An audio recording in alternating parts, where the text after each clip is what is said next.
ìbéèrè ńlá.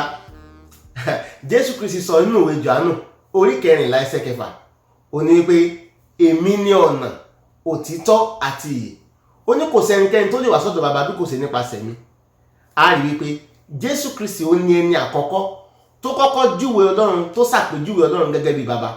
A rí wípé tá bá ka Bíbélì láti ìbẹ̀rẹ̀ títí dé ìwé Málákì, pàápàá jù láti inú ìwé Genesis títí dé ìwé Málákì, Ọlọ́run náà máa ń pè Ọlọ́run. Oríṣiríṣi ọ̀nà, oríṣiríṣi ìgbà la sì rí wípé ọ̀pọ̀lọpọ̀ àwọn ènìyàn ni ó fún Ọlọ́run ní oríṣiríṣi orúkọ. Àrí àwọn tó pè Ọlọ́run ní Jehovah Sikenu, àrí àwọn tó pè Ọlọ́run ní Jehovah Shalom àti bẹ́ẹ̀ bẹ́ẹ̀ lọ. A rí pé nígbà tí Jésù Kristi dé, ohun kan tá a ṣàkíyèsí ni wípé òun ò pè Ọlọ́run lórúkọ kankan. Orúkọ kan péré tó pè Ọlọ́run, òun náà ni bàbá. Kí nìyẹn ń sọ fún wa? Ó ní wípé ohun tó jà jù, ohun tó ṣe pàtàkì jù nínú iṣẹ́ ìránṣẹ́ Jésù Kristi ó ní ìbáṣepọ̀ láàrin ènìyàn àti Ọlọ́run.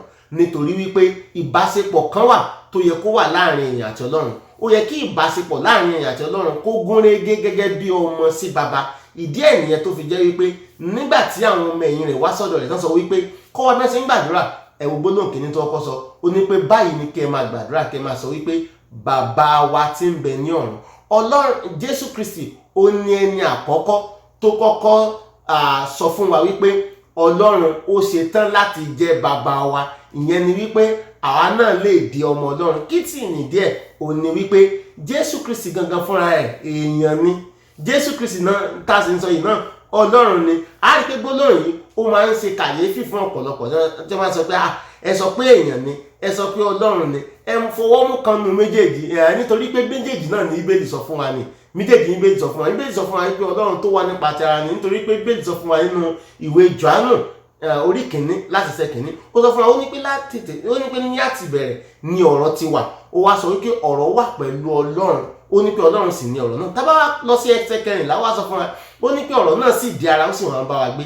Ìyẹn ń sọ nípa Jésù Kristi wípé ó ti wà tẹ́lẹ̀, a sì bí nípa ti ara láti wá máa bá wa gbé. Ṣùgbọ́n kí ni nǹkan tó fà á? Ó ní wípé nǹkan tó fà á ohun gangan ni wípé ó nílò láti darapọ̀ mọ́ wa gẹ́gẹ́ bí ènìyàn. Nítorí wípé ènìyàn ló lè kú, Ọlọ́run ò kì ń kú. Nítorí nígbà tí Jésù Kristi kú tó jíǹde gẹ́gẹ́ bí ènìyàn ni gbogbo nǹkan tó ṣe yẹn. Ìdí ẹ̀ nìyẹn tó sì jẹ́ wípé nínú Bíbélì tá bá wò dáadáa, oríṣiríṣi gbólóhùn tí Jésù Kristi gan sọ nípa ara ẹ̀. A rí pé Jésù Kristi òun sábà pè rẹ̀ lọ́mọ Ọlọ́run. Tá bá ṣàkíyèsí dáadáa, ọ̀pọ̀lọpọ̀ ìgbà ọmọ ènìyàn ló máa ń pè ara rẹ̀. Ìdí ẹ̀ ò ní wípé ká lè mọ̀ wípé ara wa ní í ṣe, ká lè mọ̀ wípé ó ṣe tán láti wá sí aṣojú wa gẹ́gẹ́ bí ènìyàn ni. Nǹkan tó sì jẹ́ kí iṣẹ́ ìgbàlà tó wá ṣe, nǹkan tó jẹ́ ó ṣeé ṣe nìyẹn. Nítorí pé ara wa ni. Ọlọ́run ò kì ń kú, ṣùgbọ́n ènìyàn ló lè kú. Kí ni ìdí ẹ̀ tó fi kú? Bíbélì sọ fún wa nínú ìwé Róòmù orí 6 ẹsẹ̀ 23, ó sọ fún wa, ó ní wípé ikú ni èrè ẹ̀ṣẹ̀. Ó ní ikú ni èrè ẹ̀ṣẹ̀. Nítorí náà ikú tó jẹ́ èrè ẹ̀ṣẹ̀, ó ní Jésù Kristi gẹ́gẹ́ bí aṣojú wa ló wá kó ikú yẹn fún wa. Kí ni ikú yẹn túmọ̀ sí? Ikú yẹn kò ń ṣe ikú nípa ti ara gan ló jàdí, ikú nípa ti ẹ̀mí gan ló jàdí. Kí ni ìtumọ̀ ikú nípa ti ẹ̀mí? Ó ní ìpínyà láàrin ènìyàn àti Ọlọ́run.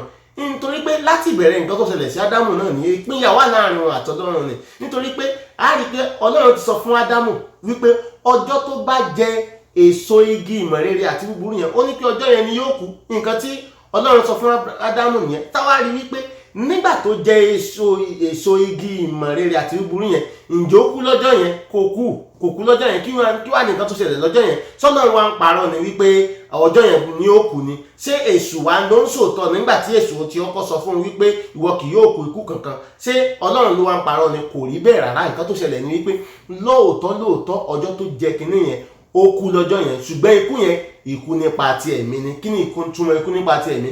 Òun náà ni ìpínyà láàrin ènìyàn àti Ọlọ́run. Nítorí náà ìpínyà ti wà láàrin èèyàn àti Ọlọ́run láti bẹ̀rẹ̀. Ìdí ẹ̀ nìyẹn tó yẹ pé Jésù Kristi gẹ́gẹ́ bí aṣojú wa, ó kúkú wá ru ẹ̀bi ẹ̀ṣẹ̀ yẹn lórí ara rẹ̀ débi wípé ó wá kú fún wa. Ó wá kú ikú yẹn nípa ti ẹ̀mí àti nípa ti ara. Báwo la ṣe mọ̀ wípé ó kú nípa ti ẹ̀mí? Òun náà ní pé lórí igi àgbélébùú, kí nìkan tó sọ? Ó ní pé Ọlọ́run mi èéṣe tí ìwọ fi kọ̀ mí sílẹ̀. A ó rí wípé ìgbà àkọ́kọ́ tí Jésù Kristi tó kọ́ pé Ọlọ́run ní Ọlọ́run nìyẹn nínú Bíbélì, nínú gbogbo Bíbélì pátápátá, nínú gbogbo ìhìnrere Mátíù ni o, ìhìnrere Máàkù ni o, ìhìnrere Lúùkù ni o àti ìhìnrere Jòhánù, ibi tí Jésù Kristi ti dé orí igi àgbélébù ní ìgbà àkọ́kọ́ tó kọ́ pé Ọlọ́run ní Ọlọ́run, ó máa ń pè ní bàbá nítorí pé ìbáṣepọ̀ tó wà láàrin Ọlọ́run àti Jésù Kristi, ìbáṣepọ̀ bàbá àti ọmọ ni. Kí sì ni nǹkan tó fà á? Ó ní wípé nígbà tí Jésù Kristi tó pe Ọlọ́run ní Ọlọ́run yẹn, ó fi ṣàpẹẹrẹ wípé òun ti wá gba ipò tí a wà, ipò bí a ṣe jẹ́ àjèjì sí Ọlọ́run, bí ó ṣe sí ìbáṣepọ̀ láàrin àwa àti Ọlọ́run. Ipò yẹn ni Jésù Kristi wá gbà. Lẹ́yìn ìgbà tí Jésù Kristi gba ipò yẹn, kí ni nǹkan tó ṣẹlẹ̀? Nígbà tó wá jí dìde kúrò nínú òkú, tí Ọlọ́run jí dìde kúrò nínú òkú, kí ni nǹkan tó ṣẹlẹ̀? Ó ní wípé ó wá fún wa ní àǹfààní gẹ́gẹ́ bí aṣojú wa, gẹ́gẹ́ bí ènìyàn, láti wá nípasẹ̀ ohun káwa náà lè ní ìyè níwájú Ọlọ́run. Ìyẹn ni pé káwa náà wá lè ní ìbáṣepọ̀ pẹ̀lú Ọlọ́run.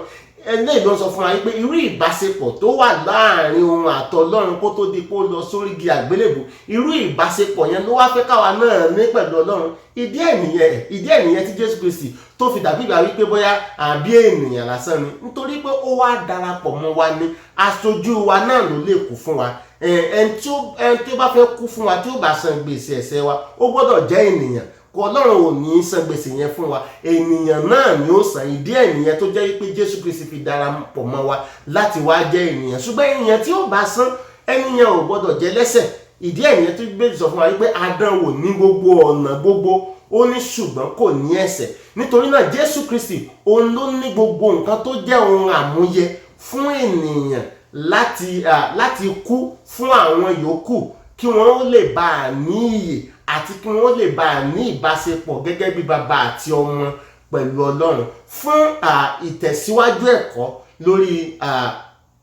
lórí gbogbo nǹkan tí a ti sọ yìí, ẹ jẹ́ ká lọ sí wẹ́bsáìtì wa www.idanilekobibeli.org. Níbẹ̀ a ó rí ẹ̀kọ́ kan tá à ń pè ní ìhìnrere Kristi. Tá a bá download ẹ̀kọ́ yẹn, ibẹ̀ láti ṣàlàyé dáadáa, ibẹ̀ láti ṣe àtúpalẹ̀ nípa pabambari ikú àti àjíǹde Kristi. Tá a bá wo eléyìí yóò ráyè yé wa dáadáa, pàápàá jùlọ àwa tó bá yẹ pé a jẹ́ bí olùṣọ́ àgùntàn, bí evangelist, tàbí bóyá àti ẹ̀jẹ̀ àwa gbogbo wa tá bá jẹ́ Kristẹni, tá bá jẹ́ ọmọ Ọlọ́run, tó yẹ kí a máa ń lọ láti lọ wàásù ìhìnrere. A ó mọ iṣẹ́ tí Ọlọ́run fi rán wa dáadáa, a ó sì mọ nǹkan tó jẹ́ rere nínú ìròyìn yẹn tó fi di wípé tí àwọn èèyàn bá ti gbàgbọ́ nínú ẹ̀, wọ́n ráyè di ẹni ìgbàlà bí tàwa náà.